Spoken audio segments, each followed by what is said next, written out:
నమస్తే. నేను మీ అను. అందరూ బాగున్నారా? ఇవాళ వీడియోలో చికెన్ బిర్యానీ ప్రెషర్ కుక్కర్లో చాలా ఈజీగా ఎలా తయారు చేసుకోవాలో చూద్దాం. ముందుగా బియ్యం కడుక్కొని వాటర్ పోసి నానబెట్టుకోవాలి. తర్వాత చికెన్లో సాల్ట్, పసుపు వేసుకొని శుభ్రంగా కడుక్కొని పక్కన పెట్టుకోవాలి. ఇప్పుడు ప్రెషర్ కుక్కర్ తీసుకుని అందులో నెయ్యి కానీ నూనె కానీ వేసుకుని వేడైన తర్వాత బిర్యానీ మసాలాలు ఒకదాని తర్వాత ఒకటి వేసుకుని వేయించుకోవాలి. ఇవి వేయిన తర్వాత ఇందులో ఒక పెద్ద ఉల్లిపాయ సన్నగా పొడవుగా కట్ చేసుకుని వేసుకుని ఇవి కూడా వేయించుకోవాలి. ఒక పచ్చిమిరపకాయ పొడవుగా కట్ చేసుకుని వేసుకోవాలి.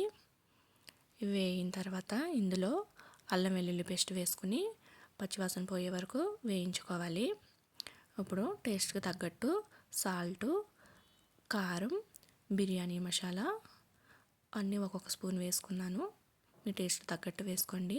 వేసుకుని ఇవన్నీ బాగా వేయించుకోవాలి. నా వీడియో నచ్చితే లైక్ చేయండి, సబ్స్క్రైబ్ చేసుకోండి.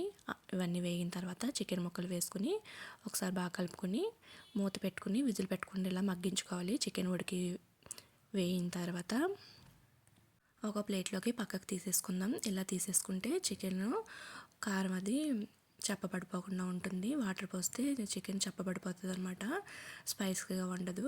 అందుకని చికెన్ అంతా ఒక ప్లేట్లో తీసేసుకుని ఇప్పుడు ఇందులో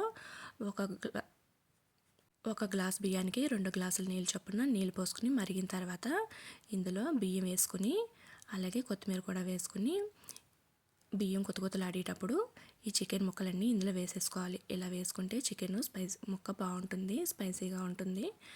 ఇలా ఒకసారి కలుపుకొని టేస్ట్ చూసుకుని సాల్ట్ సరిపోతే అడ్జస్ట్ చేసుకుని కుక్కర్ మూత పెట్టేసుకుని విజిల్ పెట్టుకుని 3 విజిల్స్ వచ్చిన తర్వాత ప్రెషర్ పోయిన తర్వాత తీసుకుని సర్వ్ చేసుకుంటే టేస్టీ అయిన చికెన్ బిర్యానీ రెడీ.